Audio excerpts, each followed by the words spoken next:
दोस्तों नमस्कार। मैं आज़ाद काटा से गुरमीत सिंह आज़ाद। ये जो सुप्रीम कोर्ट गई हैं उनकी वाइफ, ये इनको बहुत पहले चले जाना चाहिए था। मैं देख रहा हूँ देश के बाकी हिस्सों में सोनम वांगचुक की गिरफ्तारी का कोई जिक्र नहीं किया जा रहा। जिक्र हो रहा है कि मुसलमान कितने हैं, हिंदू कितने हैं, मुसलमानों के एरिया में से किस तरीके से जुलूस निकाले जाएं और मुसलमानों को गालियां दी जाएं, मुसलमानों को आई लव मोहम्मद कहने से रोका जाए। इस तरीके की छिछोरी और हल्की बातें पूरे देश में फैलाई जा रही हैं। मैंने आज बीजेपी का एक नया नामकरण किया है, क्योंकि आरएसएस ने अपने 100 साल पूरे किए हैं। बीजेपी के जितने भी लोग हैं, चाहे वो मंत्री हों, चाहे कार्यकर्ता हों, चाहे वो प्रधानमंत्री हों, ये सब एक ही गैंग के लोग हैं। इसलिए मैंने बीजेपी का नाम लश्कर-ए बीजेपी रखा है।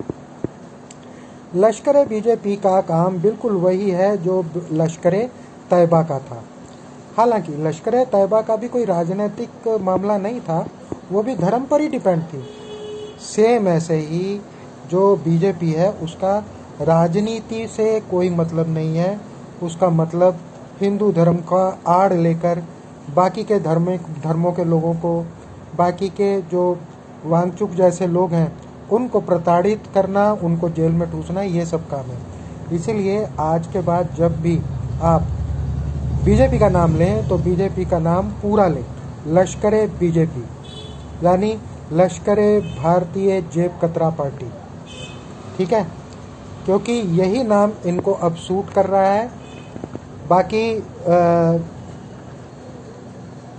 ध्रुव साहब ने जो बात कही बिल्कुल सही कही कि उम्मीद है कि सुप्रीम कोर्ट उनको रियायत देगा। लेकिन ध्रुव राठी जी, मैं बहुत पक्के तौर पे कह सकता हूँ सुप्रीम कोर्ट कोई रियायत नहीं देगा, क्योंकि इन्होंने एनएसए लगाया हुआ है, नेशनल सिक्योरिटी एक्ट, और नेशनल सिक्योरिटी एक्ट की आड़ में ये ब्लैकमेल कर रहे हैं सोनम वांगचुक को। मैं लद्दाख के जितने भी लोग हैं, भाई बहन हैं, उन सबको ये कह चुका हूँ अपने वीडियो में, अपने चैनल पे, भूख हड़ताल करके इन लोगों से नहीं निपटा जा सकता।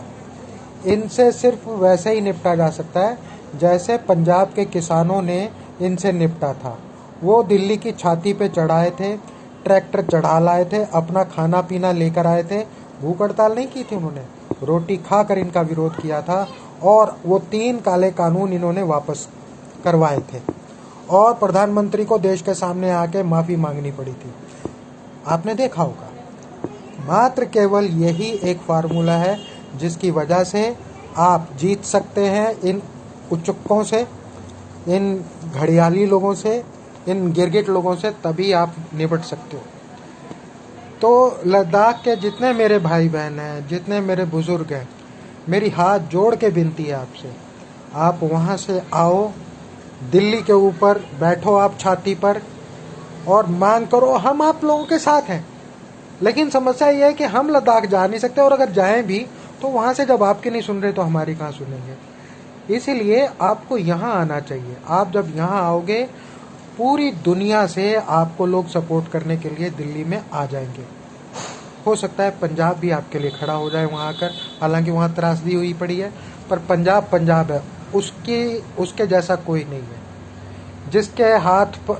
जिसके पीठ पर पंजाब का हाथ आ जाए वो कभी हार ही नहीं सकता। इसीलिए हाथ जोड़ के मेरी विनती है सभी भाई बहनों से लद्दाख के, आप लोग वहाँ से पैदल मार्च करो जैसे वांगचुक जी ने किया था, और यहाँ दिल्ली की छाती पर आकर बैठो, खाते पीते हुए इनका विरोध करो। ये तब बाज आएंगे, अदरवाइज इसका कोई और तोड़ नहीं है। नमस्कार।